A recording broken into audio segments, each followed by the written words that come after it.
to Tomorrow Today. This is Andy, and I'm with my lovely co-host, Nash Flynn. Hello. Say It's hello. me. It's you. I'm the problem. It's me. The problem, not the solution. Correct. So today we're talking with a friend of ours, Charles McBryde, who... A real person. A real person. Doesn't look like it, looks like a model, but he's a real human being. Doesn't sound real either, quite frankly. Wow. Charles McBryde? That doesn't sound like Okay. a fake James Bond name to you? I mean, I was thinking more like IRA, but yeah, I guess. Like an IRA fake name. Okay, yeah, I can see that. Like maybe he detonated some bombs in Derry and doesn't want us to know Or tried to kill the Queen. that. Maybe he did kill the Queen. Oh no, it was Margaret Thatcher was the person whose hotel exploded. You know what? So today we are talking with Charles McBryde, who is best known today, despite his chiseled face, for his social media prowess. So you may know Charles from Instagram, TikTok, B-Reels, which I still don't know is a thing or if I'm saying it correctly, but it's a thing. The general idea of this talk was to discuss some of his work that he'd been doing in Ukraine. So while he was in Ukraine a few months back, he was working primarily to raise money for medical care for people that were stuck in Ukraine needing life-saving care. So he was raising money for cancer patients, people with diabetes, things like that. The really interesting part of this is that the only reason he raised any money is because he's a social media personality, right? What does that say about the future of social media, how we interact with the world around us, and ultimately how that influences like politics and what this means for the future? Pretty people rule the world. Pretty people rule the world. That's what we found out about it. That's true. I mean, that started with JFK. Was he pretty? I don't... No, you don't know about this? So JFK, the reason why he won the first election against Nixon is because... Why do you look so scared? Nixon. I thought it was... Oh, I was going to say I thought it was Reagan, but that's even more wrong than maybe the other thing. So the reason why JFK ran away with the election against Nixon is because he was actually on the first televised debate. And Nixon didn't really care or give a shit, and he was like... He looked like a wrinkled potato, so... I was going to say a melted candle in a haunted factory, but yeah. Yeah, any of those terms work really well here. But the point is that JFK really understood the importance of presentation in a way that Nixon hadn't figured out yet. And now, like, looking back, you're like, duh. Like, of course, if you look like a fucking ghost on TV like Nixon did, because black and white and he had no makeup on and... like, he wasn't doing anything to help himself. Yes, historically, most of our presidents have been very good looking. Thank you, Donald Trump and Joe Biden. Yeah, well, the point here is that part of what made JFK so good at being in politics was that he understood how to leverage the media of the time. And it's one of those things in retrospect that can seem like really common sense. But, you know, it's really hard to tell from today. So, you know, when we were talking with Charles, or when I was talking with Charles, we got into this conversation about, you know, we live in a time where we don't need to necessarily donate to the Red Cross for our causes, right? Like you can go to the source, so to speak, of like whatever's going on. And you also have access to like a number of different sources you didn't have 30, 40 years ago, right? And what does that mean for how we organize, how we connect with one another, how we find common ground? Alternatively, how does that impact how we understand community and ultimately how politics kind of webs its way into all of these things in a way that it didn't necessarily do before?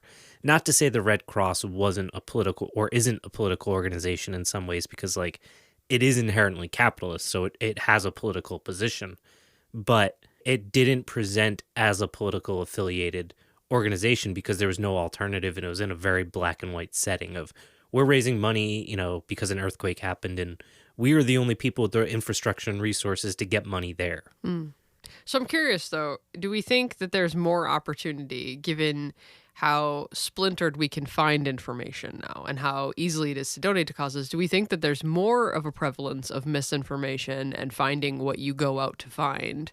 Or do we think it's been reduced because we're not relying on sources for which we'd have to purchase that information in one way or another? It's really both, right? Like we have these different relationships and a different, more nuanced understanding of what organizations are, and I think that falls back on that personality, right? Mm-hmm. So you've got, you know, to pick on him, you've got this pretty boy selling that we need to get cancer medication to Ukraine, right? Right. He has no qualifications, but he has a social media platform and he can go on his phone and say, I'm live here in Ukraine. He has qualifications. He has qualifications. He's cute. Do you guys get it? Do you get it?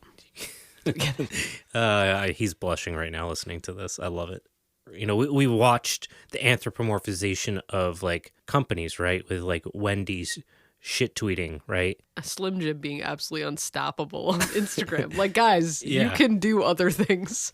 So maybe if you spent a little bit less time, roasting some roast beef company and actually like making edible Slim Jims. That would be Yeah. perfect. Thank you So- guys so much. But the point is that like we're seeing this evolution of how we relate with things, how it influences the corporations around us, the nonprofits around us, how they want to influence how we react to them as we, share things back and forth on social media. That evolution is so quick that companies, nonprofits, and so on can't keep up. That's where these like influencers can play these really crucial roles for better or worse in how we relate with what's going on in the world, right? And ultimately, because of these algorithms and what's happening, you have this natural splintering, not just in the way you were talking about with like how we're identifying worthy causes to support, but also like how those can fester into, fringe political leanings and things like that. It's a very complicated web, and we're sitting like, it's really hard to see sometimes that we're sitting slightly above where like the media industry is like currently organizing. Like you look at a meme from 5 years ago and you're like, this is stupid. Like this is terrible. And you remember thinking like it was the funniest thing you'd ever seen 5 years ago. First of all, memes from 5 years ago were like beautifully stupid, right? Like Sure, let's go with that. gorgeously. And also, second of all, I find that comment from you ironic. Also, yeah, I didn't look at memes 5 years ago. I didn't look at memes 3 years ago, and here I am. A meme creator. Yeah, I'm gonna burn out fast because I'm gonna lose the connection with the meme culture or something, or the older you get and the less you understand humor, the better your memes become. You're I don't know if that can happen. You're meme Jesus. So the key thing here, I think, is that we're in this like web of like echo chambers that are somehow weirdly connected through these social media influencers who can be political, but in many cases are not, right? And we're watching all of this play out in like it kind of is like we're in a test tube, right? And we're watching how these things interact for the first time, where you can have hyper specialized marketing, hyper specialized everything. The data that's behind every decision of every ad you see is like mind numbing to the point where I don't think it's even very effective anymore. Traditional marketing doesn't work for Gen Z, for millennials, right? Like, no, it doesn't matter who shows up on TV and holds up a product and says, I like this product. You're not going to buy it. Like, there's nothing that you're gonna bite on unless it's a micro influencer in a lot of cases, right? Because it's like, I've talked to that person. I think they're a genuine person. Therefore, if they're pushing this, it's because they genuinely believe in it. And that is a really weird inversion of how we've related with products. Right. While I'm sitting here, I find it more ironic that you and I are discussing the values and potential drawbacks of using social media influencers as reasons to buy things or to be persuaded towards capitalism, because we're sort of sitting here doing a similar thing, right? This is like, podcasts are now how the universe is understanding itself, right? We're like talking about trends that are happening in a sort of trend Weird media. micro trend, yeah. We are micro trend niche celebrities. Tomorrow Today podcast brought to you by Slim Jims. Oh, fuck. We didn't realize. We weren't supposed to shit on Slim Jims. Get that salty meat. Quick, put a Slim Jim in your mouth. Is that a Slim Jim in your pocket, or are you happy to see me? I'm disappointed to see you. That's why it's in my pocket. That's why it's a Slim Jim. That's why it's a Slim Jim and not like a thick Rick. Soft.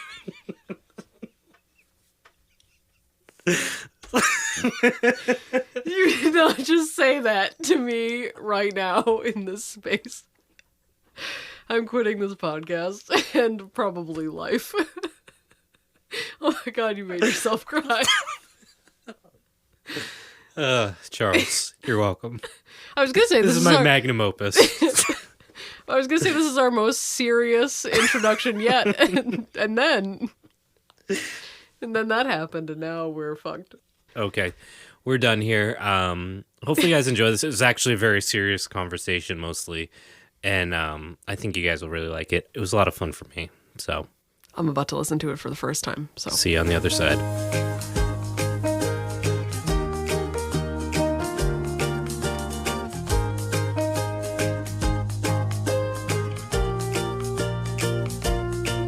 Charles, thanks so much for coming on. It's been a little while. How you doing? I'm good. I'm back in LA, recovering from a bout of pneumonia. So it's been a slow November. Oh, Yeah, excited for Thanksgiving. for folks that aren't familiar with your background, you've got kind of a diverse history of social media presence and activism, and that's predominantly why I wanted to have you on to kind of unpack some of the way these things are playing out and kind of what our future looks like around how social media and activism are kind of intertwined. Yeah, I appreciate that. Diverse is the right way. I've been on or the right description. I've been on all sorts of sides of these various different issues. I mean, I think my first I would say social media activism was like when I was in college, still kind of a Republican, consulting on the Marco Rubio campaign. Like that's how far back this goes.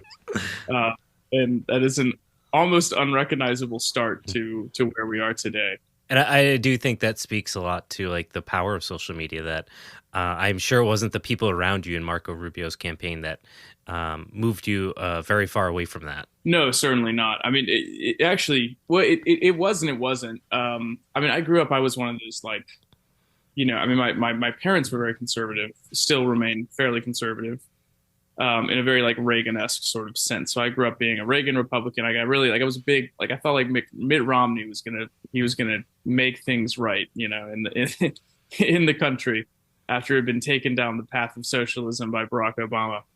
And so I kind of thought of myself as this like, whatever, sophisticated intellectual Republican who didn't play with this populist nonsense of the Trump administration. And I was like, well, yeah, I was already kind of looking for the door in terms of Republican activism and politics. My mom would drag me to like Republican Party meetings in my small little South Carolina town and stuff. So I was always deeply involved from a young age, but I was kind of looking for the door in college. And my friend was like, well, you're the only person who knows social media. Can you like help Marco Rubio campaign with social media? And I did that for like 2 weeks. Now, honestly, actually what happened was that shooting in Charleston. Okay, yeah. And just like, I think this was the same time. And that just like exploded everything in politics. And then I literally went off to study abroad that summer. I just like quit everything. I was like, nope, I don't want to do this. That sent me on like an apolitical sort of couple of years sort of throughout the rest of college and everything. So yeah, very interesting starting point. But so it was and it wasn't. I mean, I would say Trump and what he did to the Republican Party was certainly a springboard for me to become disillusioned with the right. Certainly didn't put me towards the left, not for a long time. That took a lot more life experience and learning. I think it's been interesting as somebody that didn't know you from that far back and has known you primarily from like a progressive Democrat lens at the beginning. I do think it does speak a lot to the power of social media and its ability to challenge us, but also the power of social media in its entirety, in the sense of like how big it is, and in that bigness you can find these microcosms, these very niche communities, things that can kind of suck you in for better or worse. And how that plays out as somebody that does social media in some capacity, how that opens up, from a marketing standpoint, from an advertising standpoint, from a engagement to an audience standpoint, the opportunity to engage with a massive audience that otherwise would be like sparsely populated throughout the country, that otherwise, is very, atomized, and those people feel very alone. And then you've created these niche communities on the internet, and then you have social media which can then organize around those niche communities in a way that is just like totally different than anything in history in a lot of ways. And it offers us a really unique opportunity to try to envision what the future looks like around activism, social media, branding. Before we started recording, you'd brought up like the Red Cross, and like why it existed was because people knew it was the thing to do if you wanted to give money to a cause to some kids or a war, whatever it was like, well, these are your options unless you're going to pull out like, a Yellow Pages or something like that, or your Yeah. options are pretty limited. Yeah, I think it is. It's the democratization of philanthropy in a way. And I would say that that's maybe one of the upsides of the social media game, which we often focus on the downsides, especially as it's kind of at this point, it's kind of no secret that the right is much better using social media to like catalyze its base and turn them into an army. Whereas the left we use it to fight each other over like anarchists who died of syphilis 150 years ago. But I think that like focusing on the upsides can be important because there's a huge aspect of social media that enables some things. It can enable a genocide in Myanmar sponsored by Facebook, or it can enable mutual aid groups from across the world to work with each other when conflicts break out in their sort of spheres of influence. And I think that's really interesting and really important. And I think people are treating social media for what it is. And instead of disengaging, they're like, let's reorient it towards our values. We all hate it.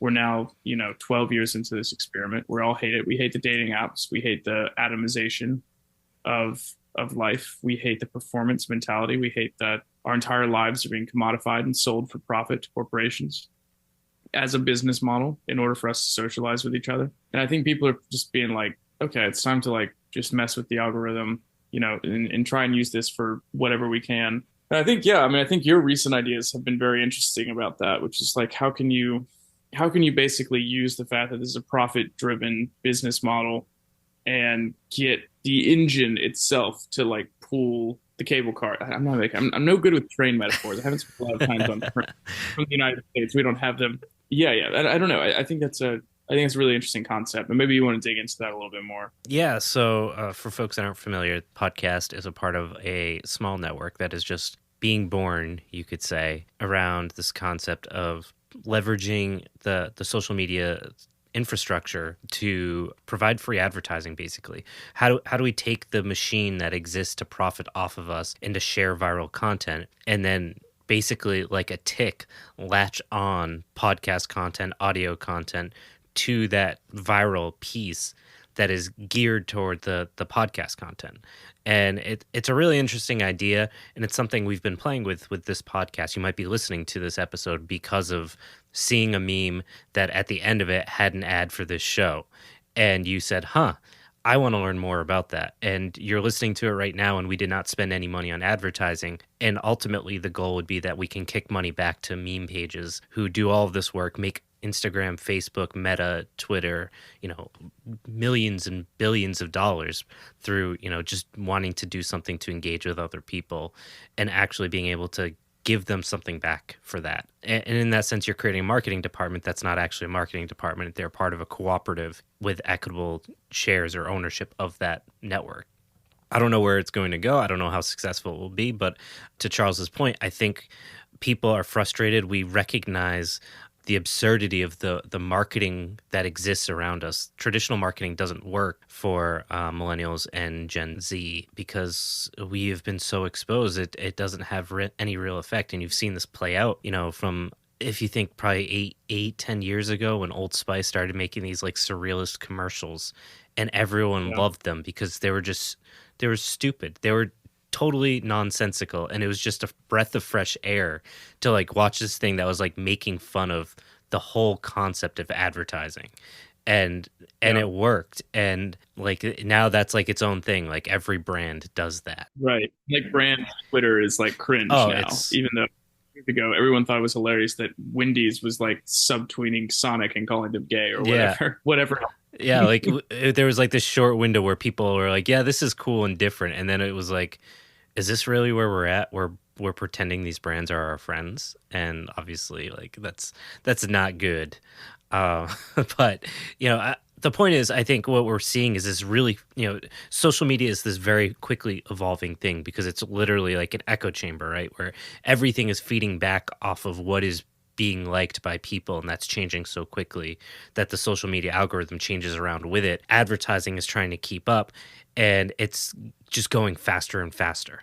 I'm not sure if there's any getting off that ride, but the reality is that this is going to fundamentally change how we relate to social media, how we relate to identity politics, identity, organizing, fundraising, things like that through how we perceive ourselves, and then how those organizations that fundraise for said causes are going to advertise or create a social media presence for that person to engage. Yeah. Yeah, and I think the evolving nature of that is really critical, like you said. I mean, all of this stuff is driven by young creatives. And you're right, the advertising industry then pays millions and sometimes billions of dollars just to try and catch up. Yeah. Because they find out about what people are doing on BeReal or TikTok or Snapchat. And then suddenly it takes them about a year and a half to ruin those apps. I mean, I would say TikTok is already kind of like, I'm already exhausted by TikTok. The not the risk to reward, but like the effort to reward ratio of TikTok is not what it was last year. And that enough is just like, even just that small change is enough of a barrier of entry to me, who already has a massive platform on that platform. And I'm just like, I don't want to put in the effort for this because it's already, they're monetizing it more, they're cranking up the engines. They do this every single time. Yeah. They flood it with ads, and they find more ways to exploit you and sell your information. So you're right. It's a constant game of like staying ahead of the advertisers and finding ways to game the system, because that's actually where all influencers came from. It's very rare that influencers actually arrive when all of the advertising gears are up and running. Like that whole generation of early Instagram influencers, there's no way that they could blow up now because their brands, I mean, it was just, Instagram rewards so many different things now. Like they reward advertising in a way that they rewarded creativity early on. And those same people wouldn't have a chance. The early TikTok creators who were just like dancing and they got 6 million followers because of the algorithm just decided to show them to like the other 12 people that were on TikTok. Like that wouldn't happen today, and what's the next thing that's going to be like that, where there's a brief window where people can really sort of stand out and become the leaders in that. And the problem is that so often these people are just the most vapid, like, off-gassing of late-stage capitalist society. It's like your Jake Pauls and your Bella Porches and all that sort of stuff. But I think, if you're actually paying attention to it and seeing it for the powerful tool that it is, I think there's a chance that you can get a kind of more cooperative and decentralized model in there. Yeah. Yeah, it really raises a lot of questions though about this idea of like building infrastructure, right? So, this is one of the things I personally struggle with, is because it's like we obviously have a decent platform on a couple of different social media sources, and those are predominantly, you could call them older, saturated platforms.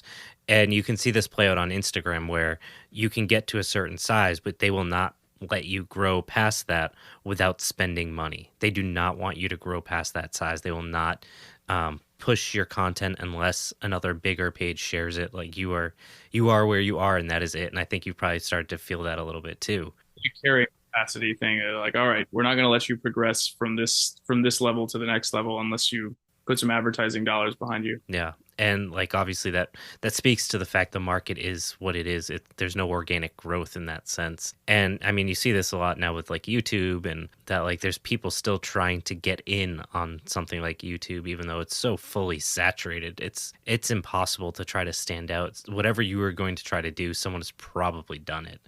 And to circle this back to this conversation of like how this relates to, organizing, raising funds, what I like to call low effort, high reward organizing, where you can do something very simple as, I'll just pick on myself, posting on Instagram, we're looking for reviews. If we hit X amount of reviews, we'll have more reviews than so-and-so, like a far right wing pundit or whatever it might be. And like just basically shit posting our way to get like 300 reviews on iTunes. And like, that took 5 minutes of me and, 2 minutes for each person to go up on iTunes and give a 5-star review or whatever it was. Like in terms of like iTunes, that's a huge, like bumping to 300 iTunes reviews is like massive. That is like bigger than 95% of podcasts. Like most podcasts don't have that many reviews. You're not going to get it from the podcast. You have to use another source. Yeah.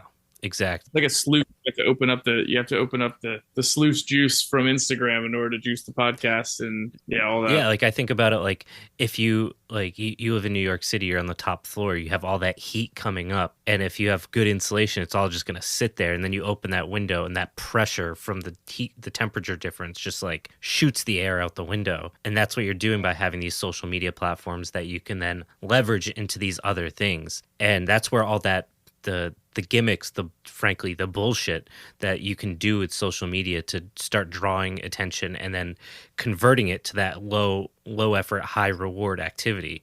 That's where I see a lot of like the mutual aid organizing, all these other things that people are starting to try to figure out how to do constructively on social media to take advantage of those algorithms in a way that can be again, more accessible to people. And I think there's a number of ways we could be doing that we're not doing a really good job. One of them, I think, is voting, where I think we need to do a much better job on the left, even if you don't believe in voting or whatever. That like it's a low effort activity. How do with high, medium to high potential rewards, right? Depending on who the candidate is, whether it's blocking a dangerous candidate or like you might have that one in a million chance where you've got a pretty like progressive person who might actually be able to take it if that 10% of the population that's progressive left actually all 100% showed up to vote, right? There's a number of ways we could do this. And I think trying to figure that out and like acknowledging, like you'd said before, the like we're at the point where we've grown through the social media. We've seen what it is and the negative effects. Now we have to soberly look at it and say, what are we actually going to do this for, right? And I think you have to, going back to this, you have to study the right because they're incredibly good at this. Like, I mean, do you think school boards naturally select for theocratic fascists who want to eliminate critical race theory? No. But why is every school board across the nation suddenly populated with those people? It's because a bunch of 50-year-old moms on Facebook groups heard something from Fox News and decided that they were going to be concerned parents, and they influenced a local election because no one gave a crap about the school board. Yeah, and even to that point, like there's infrastructure in place, and like the thing I think people need to understand and why I think this is so important is that the right has money, and we might not have money, but we know how to do fucking social media. Like the right is terrible at that. They can toss money at it so that it can kind of work for them, but like it doesn't. And if it did, then young people would be in support of these things, and it doesn't happen. So like what can we do with, like, to be blunt, what can we do with memes in comparison to money? And I think we can go pound for pound if we're willing to like organize around it. And that seems like insanity, but I truly believe it. I 100% believe we can do that. I think so too. I would push back on a couple things. First of all, I don't think the right is bad at social media. I think they're quite good at it for their voting demographic, which happens to be boomers and Gen Xers on Facebook. They're really good. They for years they have been capitalizing on Facebook groups and pages that share extremist content that radicalize people. This is what the Russians found out, is that you could just create a random nonsense like MAGA page and create, huge amounts of traction. And those are incredibly active people on social media. I would say they use it very effectively. What they don't understand is like how to use new media, stuff like TikTok, and they're much slower on the uptake with that sort of thing. And you're right, they don't share the values of the younger generation. So the younger generation's less likely they're more likely to see through the grift. But I don't think they're bad at social media. In fact, I think there are lessons that the left can take. The problem with the right is they get a little bit overconfident with this stuff. That's kind of the Brad Parscale lesson when he got dunked on by a bunch of TikTok kids who bought all the tickets that Trump at the stadium. That was really that funny. Was great. And that's the sort of stuff. That's kind of where I see like, yeah, how do you weaponize? How do we on the left weaponize social media for that sort of stuff too? Create, like, understand the algorithms and understand how we can radicalize our own people to do that sort of stuff. Because it happens on the right all the time. I mean, the right just feeds you. You go into the alt-right pipeline, and then suddenly, like, you're sharing anti-Semitic memes on a closed Facebook group. And I don't want to share any anti-Semitic memes. I'm just saying. I think there's strategies that we can replicate. The thing is that usually starts with, like, there's not really an equivalent to the kind of money coming from the Koch Foundation to like the Daily Wire and Prager University and this sort of stuff. Like, we don't have billions of dollars to spend on literal grifts. Yeah. But we can educate. And I think that doing that in a communal way that doesn't emphasize on like whenever you see this happen, like when you see someone rise above the pack, it's like a why am I forgetting his name? The leftist Twitch streamer. Oh, Hassan, talking about. Why is it like Hassan Piker who gets to be like a leftist Twitch? He just gets to be this like huge massive celebrity. What is he connected to? Loosely, the Young Turks, which is like a mildly progressive organization. Like, what is his thing? Who is he working? What's his praxis? What's his mutual aid? You know, like he has a brand that's ethically sourced and union made or whatever. But what is Hassan Piker doing to lift up other Hassan Pikers? Because Hassan Piker has probably single-handedly radicalized 1 million young people to consider leftist politics. Yeah. He's kind of doing that on his own, right? What if he was identifying future Hassan Pikers, if those are his actual values, to like do more of that? Yeah. No, you make a really good point that, and I think this is unfortunately somewhat common on the left, is that so few people break through that that they can actually like make a living being a personality, which is unheard of given, again, this continuing like point that we don't have the financial backing that all these other, the right has.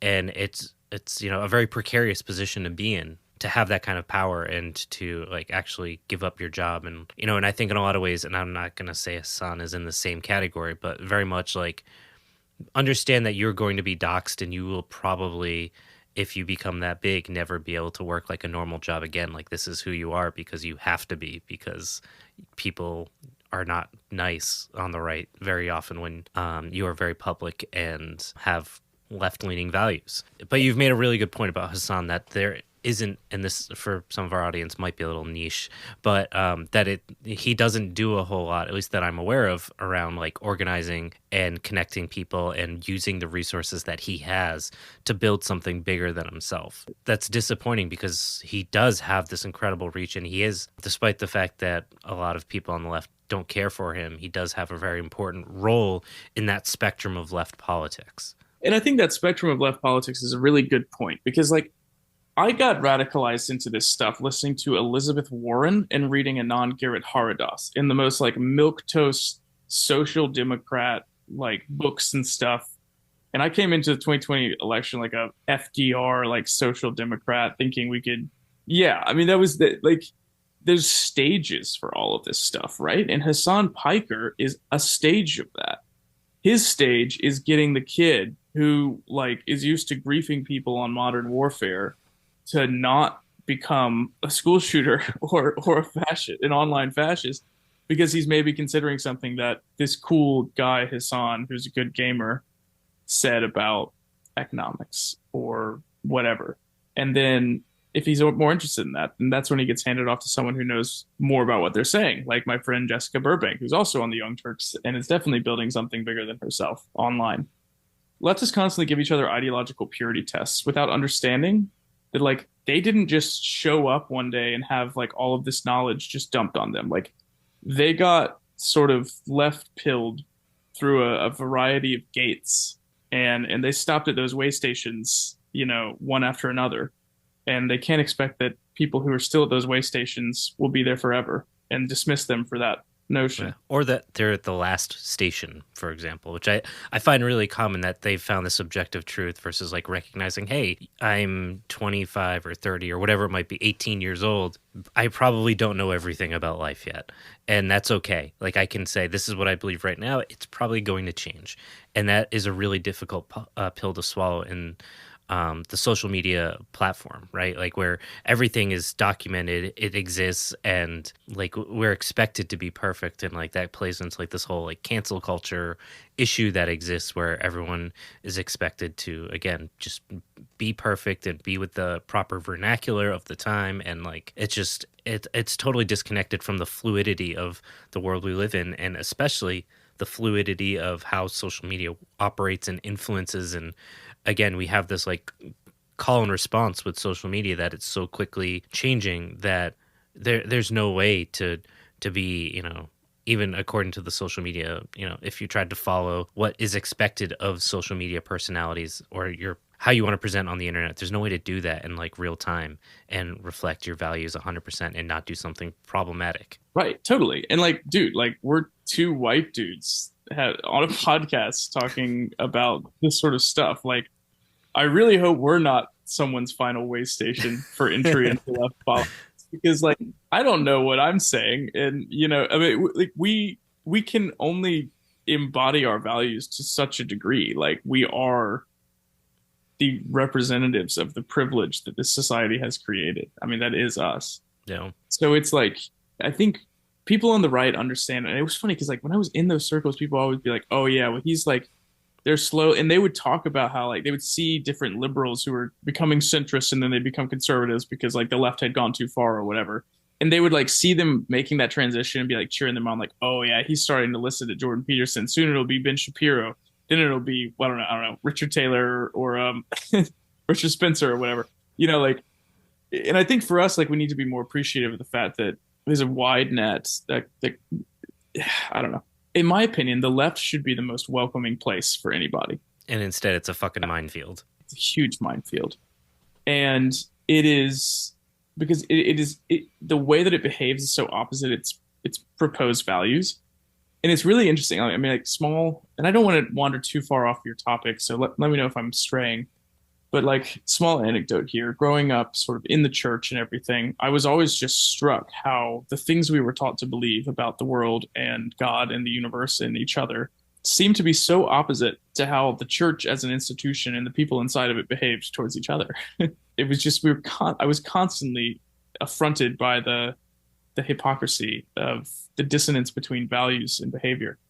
And I feel like when I came to the left, I was excited to kind of, I mean, I knew better than to be like rosy eyed because I'd had a lot of interactions with the left before I actually started to be convinced by them. And I was trolling the left before I was trolling from the left, if that makes sense. So I knew better than to think it was just going to be all rainbows and butterflies, but I genuinely was hoping it would be a more welcoming place. And in many ways it has. Like, I do not deserve to be welcomed in the left as much as I have, but a lot of people have had worse treatment than me.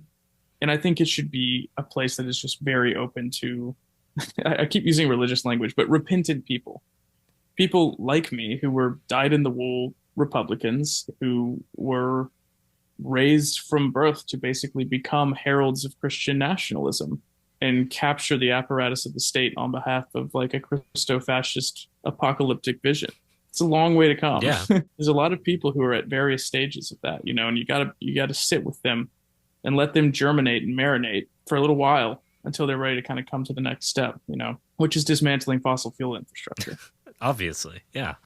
I think this all plays though, like into the same narrative though of like, why social media, we've been talking about kind of like how you can organize around it, but also like it does inevitably have this like pyramid effect, right? Where you can't really stay in the middle. You are going to go left or the right. There's a peak and no one can stay there for very long because it's just not possible. I obviously like on social media, we're pretty far left leaning and like the content, if you go like on the explore page is pretty left leaning. But if I look at something that's one image that's anti Joe Biden, like suddenly all my feed will be Ben Shapiro and Joe Rogan and like great replacement theory stuff within, at least on TikTok. Yeah, like it goes very quick. And like you brought up this fact about like social media and how the right is actually good at it for what it wants to do. But that's where you see that monetary piece, right? They can stuff that explore page with advertisements. Like they have, limitless amounts of money to try to run that machine to pick up whatever scraps they can from anyone that's, slightly center anti-Joe Biden or whatever it might be, and just toss content at them and see if something sticks. And we don't have that, but we do have the viralness, right? We have the ability to make content people engage with and share and can go viral. And there's a lot we can talk about in terms of like how the algorithm manipulates and like we were just saying, can throttle pages that are going viral because we aren't the ones spending money, but it doesn't mean that power isn't still there. No, I mean, I got 150,000 followers on TikTok in about 6 months just by like talking to the camera while I was like unemployed and like didn't have health insurance, like living in California, just chilling, doing nothing. And my production value was shit, but like they allowed me to build a platform there. And now they're starting to throttle it right as my like production quality is getting better. And I'm actually policing my content to make it more interesting. So yeah, like there's definitely an opportunity. I think there's a window of opportunity to get in on these things before they get throttled. but you got to take advantage of it. Now, I'm a little bit older than you, so you can probably speak to this a little better than I can, especially given how much time you've spent with social media.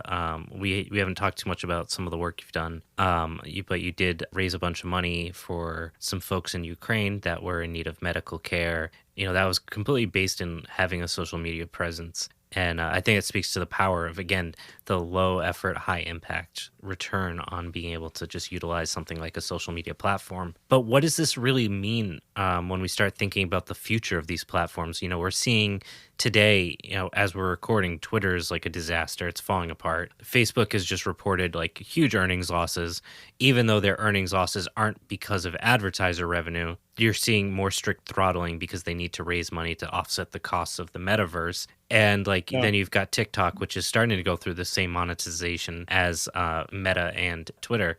So there's obviously the proverbial wheels are starting to come off the franchise, the social media platforms that have existed now for 5 years to a decade now. That means something's going to change, and I'm curious about your thoughts about what that looks like, or how we can take the knowledge we've learned at this point around organizing under social media to be ready and ahead of the curve with whatever might come. It's truth social, man. That's the future. Yeah. I don't know how to predict it, and I only say that. I say that because I'm literally the last person to Be Real was the first one of the things where I was slightly ahead, and I was still behind most college students. I don't know what that is. I'm going to be completely honest. Be Real, it's supposed to be anti-social media. It's basically, it's like what Snapchat was supposed to be, where it's this raw, unfiltered, part of your life. But basically, it's an app where it sounds so dumb when you describe it, and it really is, and I'm embarrassed that I'm on it, but it's fun. So basically, once a day, every 24 hours, a notification goes out to everybody in the world to take they have 2 minutes to take a photo of whatever it is. Yeah, I think I've heard of this now that you say it. And so it's supposed to incentivize you to share your authentic experience. And it is really nice when you're my life is not interesting, I'm just staying home and doing a thing. And then you go on Be Real, it's all your friends are sitting in their offices or on their commutes, and it's okay, look at us, all equally miserable. And then there's that one person who's at a vacation in the Maldives, and you're just okay. So it's a more authentic form of social media, and its user base is very young, which is a great indicator. The oldest person that I know on Be Real just friended me 3 days ago, and he's 36. I wouldn't be the oldest person. Look at that. Barely, but I wouldn't. Yeah, so it's that's a trend, right? What are we doing with Be Real? Do we need to be doing anything with Be Real? Maybe not. Maybe people just want to look at pictures of each other eating sandwiches. It's kind of like what Instagram was supposed to be until influencers ruined it. So I don't know how to predict what's next. It's just kind of, you have to know it when you see it. I feel like there are probably people who are better at predicting that. I think it's more once you do see it, putting an action plan into place for how to use it. That's also difficult because you and I are not organizationally affiliated. We're not working with the DSA. We're not working with and there's reasons I don't do that. There's reasons I don't work with DSA, yeah. There's reasons I don't work with a lot of these other organizations, even BLM and stuff like that. I may attend some of their events or reshare some of their content and stuff like that, but I don't want to be a participant in their organizing strata. But you kind of have to build an organizing strata.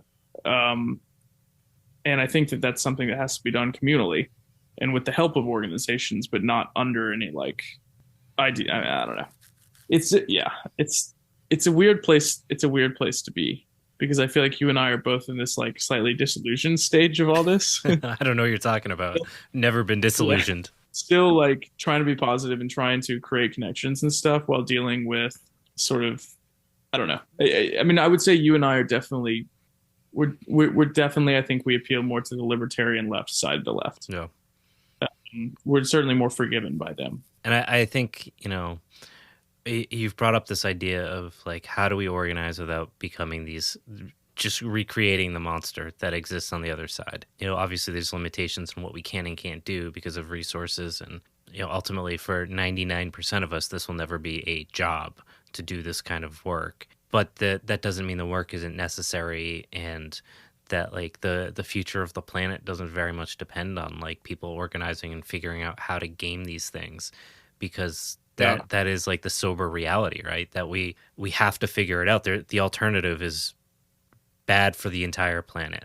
Yeah. And that seems silly to say that about like Twitter, right? Or TikTok or Instagram, that, you know, we have to figure out how to game these systems to be able to organize and to reach people and to de-radicalize people. And again, like thinking of that like pyramid, like keeping people from falling the other direction, right? To going down these like fascist right-wing rabbit holes, because they're so welcoming, and they've, you know, even as a social media platform that's like very vocal about our politics, what we see, or what I've seen, is multiple people reach out and like just drop some like very light fascist ideas and like very like nicely, and trying to engage with me and like not pushing it and just being like, I'm gonna let this idea sit and simmer. And like, Yeah. there's Like really, yeah, I get respectful emails from fascists all the time being like, "Hey, would you like to debate this in a respectful way?" Or like, "I would like to have a discussion with you on my podcast about, you know, whatever weird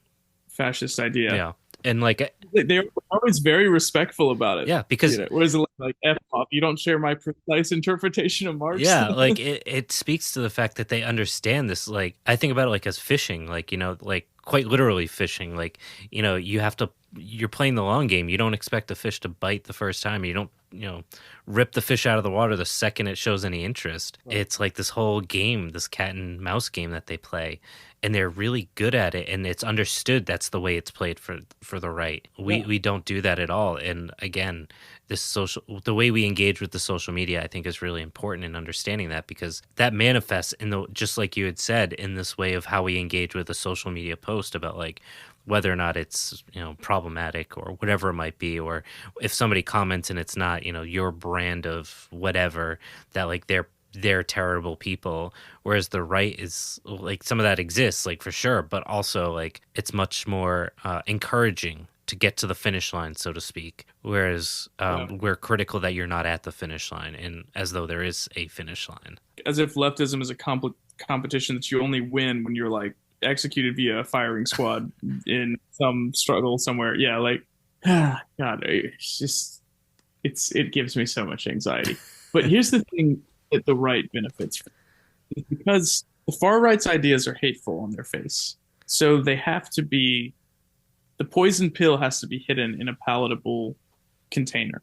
And they are really good at that, because they understand that their ideas are hateful on their face. They're not going to lead with the conversation. I mean, you might have this in like white supremacist prison gangs, but like your actual white supremacist who's like trying to like black pill you or whatever, or red pill you, I don't know, whatever. They're going to be hiding all of the nasty stuff behind a veneer of very respectable conversations. They just want to engage with you about crime statistics. They just want to engage with you about immigration and climate change. They just want to engage with you about, you know, white birth rates, whatever it happens to be. They're going to hide their conclusion, which is that we need to create a safe homeland for white children, in a much more nuanced conversation, because they're hoping to catch you off guard. And I think that the left needs to adapt the strategy that they take, the pains that they take, not to mask their ideology necessarily, because we believe in things that are valuable and, you know, on their face, I think, good ideas. We still have to get through 100 years of anti-leftist propaganda, which has been sponsored at every level of government and business, which has made people knee-jerk react with negative associations when you say things like socialism, communism, anarchism, you know, John Brown, Malcolm X, all these sorts of things. Like, lots of people have negative associations for those things. I had a great conversation with a Republican school teacher from Oklahoma the other day who hated Trump, and because he was a history teacher, and he hated all this sort of stuff. And he was like a Lincoln Republican, you know, like this sort of thing. Just like a pro-life evangelical guy, but like very history oriented. He understood why the Republican Party had gone insane. And I had an amazing conversation with him, because I was like, you know what? I share your concern about this, that, and the other. Like, I am right there with you on this, that, and the other. And I was like, I don't really identify as a Democrat. It's like, oh, that's interesting, you know? And I thought about, I was like, yeah, my ideology is basically, you know, it is summarized by like this random dude in Kurdistan who came up with like a feminist-led reading of Murray Bookchin's ideas about social ecology, and he's never heard of that. But he's like, oh, the Kurds, yeah, we like the Kurds. Yeah, I mean, like the Kurds are our allies. You know this, and so I was like, yeah, the Kurds, yes, the Kurds, they're our allies. They're great, right? We love the Kurds, and they have been fighting for freedom. Yeah. You know, and it was kind of like a really interesting sort of way to get into that conversation without being like, I think your party is full of fascists who want to destroy, like, not only the planet but also most good things about life. And I think that's something that if you don't get off of social media, you don't have those experiences. Although social media can be an opportunity for those as well. Like, not to, you know, there's always that asterisk where those things can happen. But when I was younger, was a carpenter, union. You worked with a lot of union guys, and a lot of them were boomers, right? So, you know, this 20-something-year-old, early 20s, you know, long hair, big beard, radical, and all these guys would, you know, be talking about like, you know, we're going out hunting. Remember when we were kids, there'd always be snow on the ground during hunting season. It's not there anymore. And I'd be like, yeah, that's climate change. And they'd be like, no. I'm like, well, then why do you think there's never snow on the ground in the fall anymore? And like, it was because I was engaging with it from that, like taking a very loaded word or phrase and engaging with them on the subject matter. And they were going to have that knee-jerk reaction without just saying like, yeah, you're right. Isn't that weird? It seems like the whole winters aren't as cold as they used to be. And just being like, we should do something about that. Or like, we should look into that. You know, like just getting them to think about it instead of it being this political knee-jerk, right? I mean, do what the fascists do and very patiently, like, you know, show them like small statistics or whatever. Like, you're trying to basically bring them into this radical understanding of it. It's just that their radical understanding is incredibly hateful and involves genocide. And ours is like, can we please have nice things? Can we have healthcare and like, can we have healthcare in forests? That's all we're asking, please. Woods, please. Yeah, Charles, this has been really interesting. Any last final words you want to leave? Social medias, because obviously you're on all of them. Anything like that? Yeah, I would just say, first of all, like you mentioned something earlier, which I wanted to kind of push back on a little bit, because you're talking about it's like bullshit that you're like creating memes and like everyone's doing memes. And you know, maybe you found the podcast because of a meme, but like I did find your podcast because of a meme. I found your account because of a meme. So like that works, and now I've appeared on your podcast 2 times. So like there's proof of concept here, and I think that you might think these are like you said, low effort investments into something, but they are really high reward. So I just wanted to encourage you from that standpoint. Yeah. So now everyone that's listening that doesn't follow us on social media is gonna be like, wait, I missed the memes. I need to see these memes. How do I? Memes are great. But we need to come up with some memes to announce this. Oh, don't worry, I will. That's my new methodology for how I drop episodes, and we'll talk about that after we get off, and I can tell you how that's going. But yeah, this has been great. Go ahead. I was just gonna say, people can follow me on TikTok and Instagram at Charles McBryde. That's McBryde with a Y. It is a wild ride, and I really can't even recommend that you follow me on social media. It's just very random. But if you would like to subject yourself to that, you're welcome to do that. And yeah, I mean, the organization I set up in Ukraine, I still give a lot of time to that. That's Mission Kharkiv. We're a medical relief organization. And if you want to support that, it's just missionkharkiv.com. And we're on socials under that handle as well. Thanks so much. Yeah, man. Take care.